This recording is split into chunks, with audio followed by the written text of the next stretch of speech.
Joining me now is the chairman of Cycling New Zealand, Phil Holden. Phil, it's been a tough day for your organisation, and I suppose I'm going to start with a tough question for you, which is, does Cycling New Zealand be a part of the responsibility for Olivia Podmore's death? Well, I mean, first of all, kia ora, thank you very much for having me. That part of the question will be dealt with through the coronial inquiry. That's been looking at the, I guess, the circumstances around Olivia's death. There's no doubt, however, and I acknowledge that this afternoon, that the environment from 2016 to 2018, of which Olivia was clearly a key part, was not a great place to be. There was severe grief and trauma from former athletes that were around at that time, and support staff that we need to address. And obviously, Olivia was a part of that. So, as I said, we could have done better. We should have done better. The inquiry report was extremely hard-hitting in that regard, but we've got a platform to move forward from. Yeah, I asked that question, Phil, because it seemed implicit today in your apology, where you said that Cycling New Zealand should have done better. We didn't, and I apologise for your hurt and your grief to the Podmore family. So what did you mean by that? What should Cycling New Zealand have done better?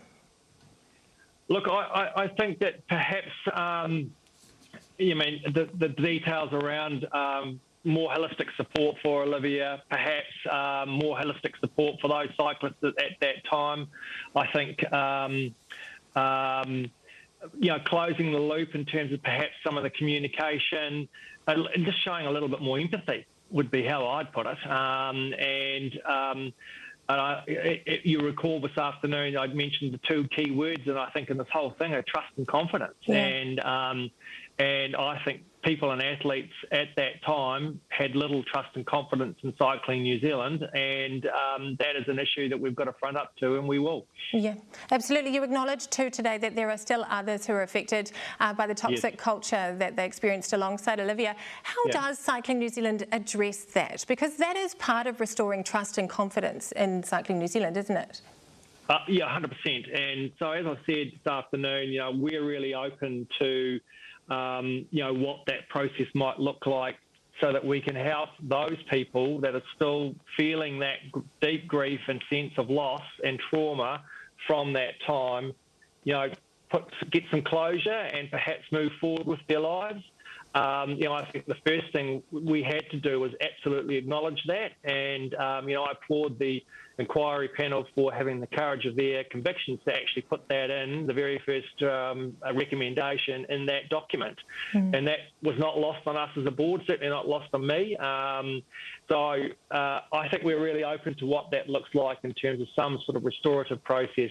And I'd really like those people that are still feeling that deep sense of grief to, trust us to come forward, and perhaps together we can look at what that might look like.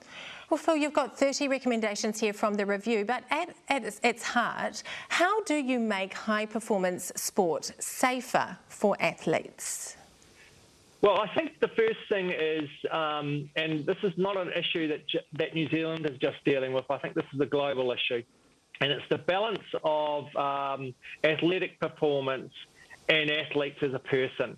And I guess my personal view is that, if we've got great people who happen to be athletes, then they'll be great athletes. So in order to make them feel like they're great people, they've got to have a spiritual and emotive connection. They've got to feel very well supported. They've got to have, a sense of trust in either the people that they're getting advice from or coaching from, in order for them to be at their best, to deliver their best. Now, if any one of those other things are missing, I guess, on the left-hand side of the brain, then that makes that really, really difficult to deliver, a high performance in quite a pressure cooker environment. And as I said, New Zealand's certainly looking at that, we know that the rest of the world and those different high-performance environments are looking at how they can strike that balance in the appropriate way so that the well-being of the athletes is centre. Well, it is a big job, Phil, and an important time for your organisation. Thank you for joining us on 8 p.m.